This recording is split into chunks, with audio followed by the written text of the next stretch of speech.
Hey y'all, welcome back to my channel.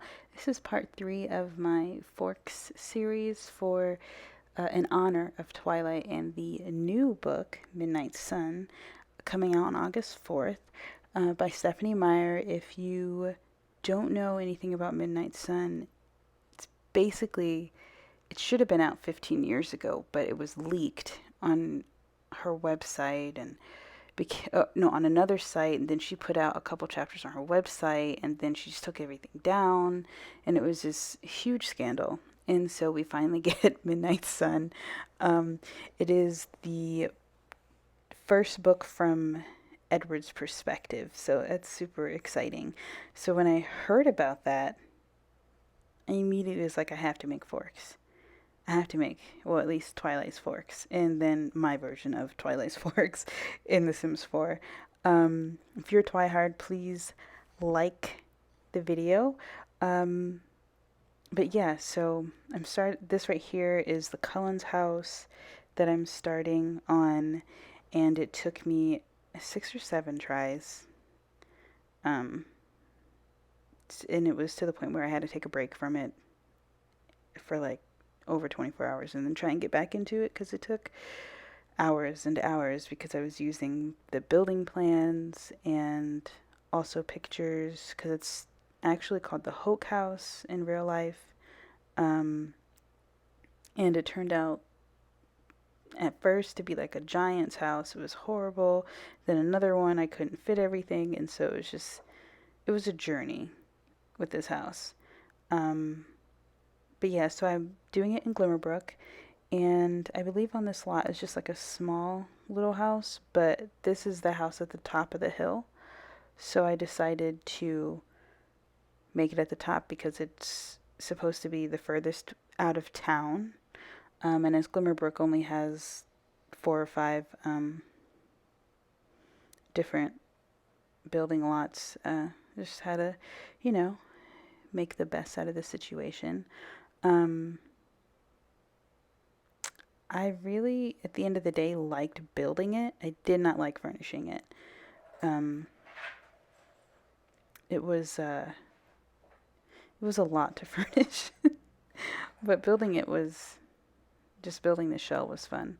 I almost want to create a shell challenge just based on this shell to see what other people would do with it. So yeah, I copied the build plans as best I could. The roof, unlike the original home's roof, which is a really cool roof, could not make happen in The Sims to a point that I liked, so I just removed it. And let me see. Yeah, lots of decks in this house, a lot of outdoor areas, which is really cool.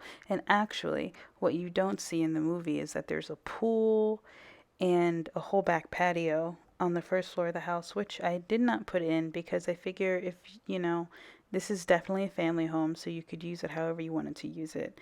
But I am going to be making the Cullens in Cass.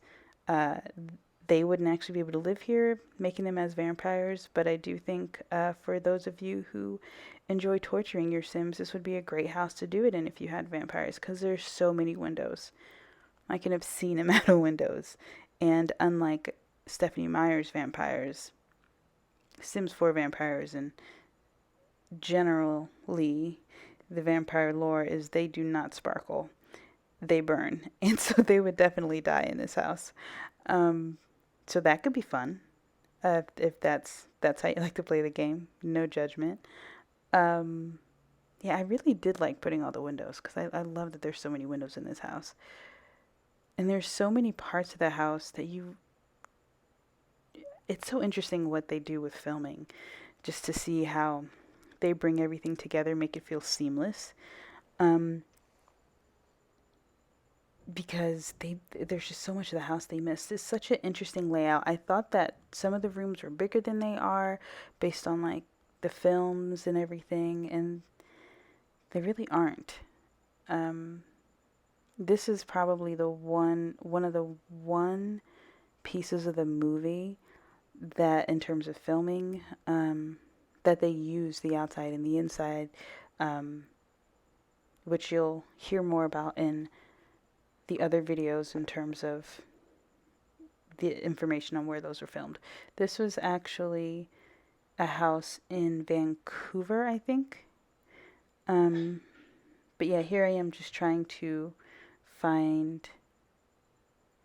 Oh, trying to figure out the garage, which was a journey. And by the time I get to Bella's house, which you will see uh, before this one if you watch it in order, um, but I actually did this house first and did Bella's house last. But I end up understanding the garage by the time I get to her house. And so here I'm furnishing it, and we're at the office, and this is going to be Carlisle's office. I make one part of it a library because I didn't really know what else to do with such a big space and make it usable and playable for The Sims. But in his office, I create a little doctor's office because he does patch up Bella quite a few times. So I figured he should have a doctor's office in his home office. And I put an old picture out on one end of it later on because he does explain the Volturi to Bella and things like that, and other vampiric lore. They have very poignant moments in his office. Yeah, and so here's the second floor, the main living space. I really think, I mean, this home in general, the whole house is just a beautiful piece of architecture, and the way it's laid out is so interesting.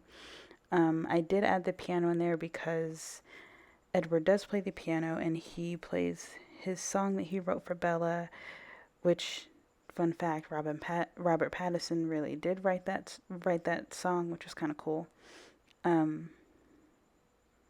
I love this little sitting area. Like, there's so many places in the movie that they don't actually film in that are so pretty. The kitchen was probably one of my favorite parts because it's such an interesting shape in real life, and I tried to mimic that as best I could. It felt bigger in the scene when she comes to their house for the first time and they're cooking for her. But looking at pictures again and having studied the build plans, I am getting it now. It just felt so much bigger in the movie. But the island was really interesting because on one end of it, it extends so you can sit on one end, but it extends at this bias that I can't create in The Sims. But I kind of created it on the opposite end to try and still give me that vibe that I was looking for. The parts of the house where there are walls, I kind of did my own thing in terms of the main living area because I wanted you to be able to see through into the dining room and into the kitchen.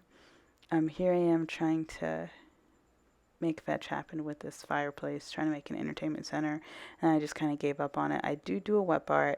It reminds me of the scene where Edward pushes Bella back after she opens her gift and she gets the paper cut because she's about to die in like 2 seconds, which of course they, spoiler, they don't end up mauling her to death over her little droplet of blood, but you think they might. And this part I thought was really cool in the build plans. These are the 2 bedrooms. The one on the far right with just the one bed I imagined to be Edward's room. I made the Jack and Jill bathroom, and there's a washer and dryer over that way too, which I'll get back to. This is the master, where I do like a couple's closet that I really enjoy. Like, I might be doing this in a lot more builds, just outside of this, because I loved doing the 2-sided closet in that way, but this house is so big, I needed to fill up so many spaces with so many playable things. Yeah, so this is basically it. From here, I'll go into the walkthrough. So thank you so much for watching. If you got to the end, please like, subscribe for more Twilight content and more speed builds. But yeah, until next time. Bye.